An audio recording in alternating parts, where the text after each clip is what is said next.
जेना कोच को सोते के ए सुना सुना सुज्ञा जना देई मन कना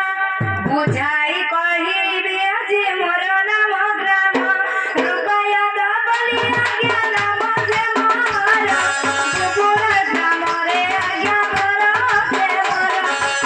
पूरा ग्राम रे आज्ञा करा ते मोरा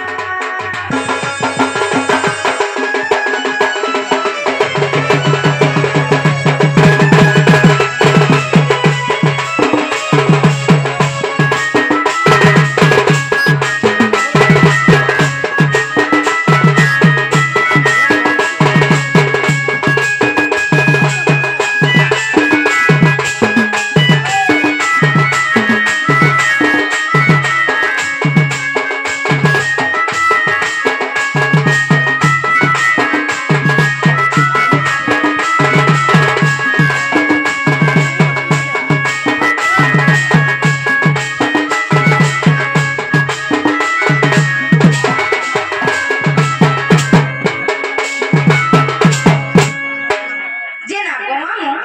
मना होचे रुपया द मोर घर होचे बोबड़ा गमामु मांगा आ जिला होचे बरगढ़ थाना होचे मामु गोड़ान आ पोस्ट होचे पदमपुर गमामु पदमपुर तोर ना कहना रूपा यादव गमामु यादव ओए तोमा से यादव ओए गमामु तोमर का हला बुलबुड़ा ओए का बोलू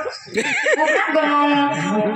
तो के यहाँ टके गो ये गो मा मोरमा मोरतारी सुतरी ने काटी दे सोते के हेतिले कोई बन और मत तो पछा खुदे है सब छे और वो तो मुई यार खुदे हो छे भुई गो सोते के जे मामू ग ए मा जे तुम ले चले बता আর কেনটা কহলে চলবা গো রিনো ना कहो ইনো না কহলে নাই ছাড়ব ए मा कहो तो সতকে ए দুঃখিনী কো দুঃখ না কথা মা পচারু ছবারম্বার মামো মোর বসুর সংখানর নাম পরিচয় সোড় মোর নাম পরিচয় সোড় মোর মামো মোর বসুর সংখানর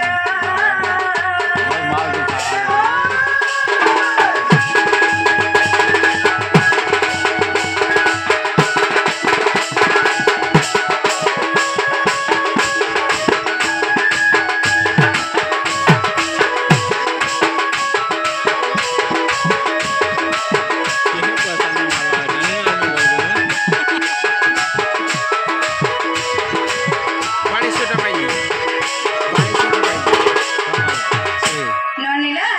ए दिने का हेतिला जाने छके हेतिला दिने भृष भानु राजा मांगु गाजा को बोले जाऊ किले न पानी कालांती को फूले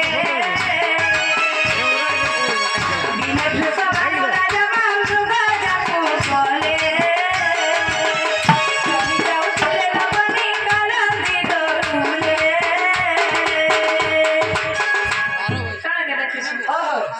मौका दिले का हे दिला जाने छके वृष भानुराया दिने मृगया को बाहरी दिले गो मामू हेले तांको सन्न समंत धरी करी मौका सेई कलंत पद्म बने कोने कोने जाउथिले गो मौका ए गान बन तो जाने छगो देखि छ अरे गो हे तारे आरे जाउथिले गो मामू हेले देखले जे सेई कलंत पद्म बने मामू सुंदर सुंदर पद्म फूल फुटी थिला मामू फूल के देखि करी भृष भानुराया लोभेई बोले गो मामू आ केंता कले जानि छके देखि सुरंग कमल राजा देखि हेले भला बोली ना पुत्र तारा सजने मोहरा मामू मोरा बसुरा सकरा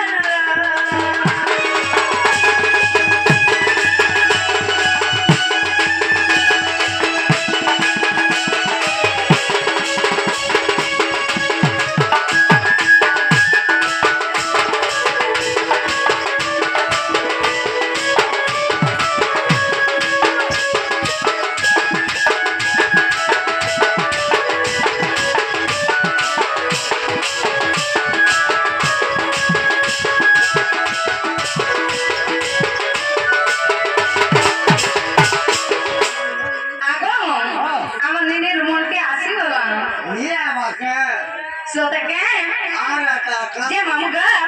जे केवल से राजा आदेश दे देले तो दुत्ते मन के अरे दुत्ते मने जे करे से कालन दे पद्म बनु पद्म पुष्प दुइटा आन दे बोले गो एला से दुत्ते मने केता कोले जानि छम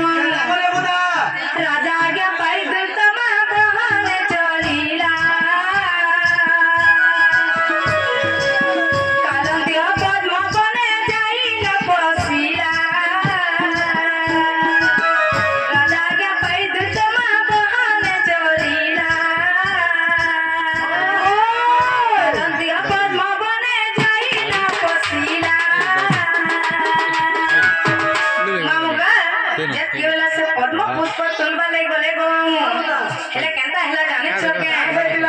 पुष्प के तुली नहीं पाले गो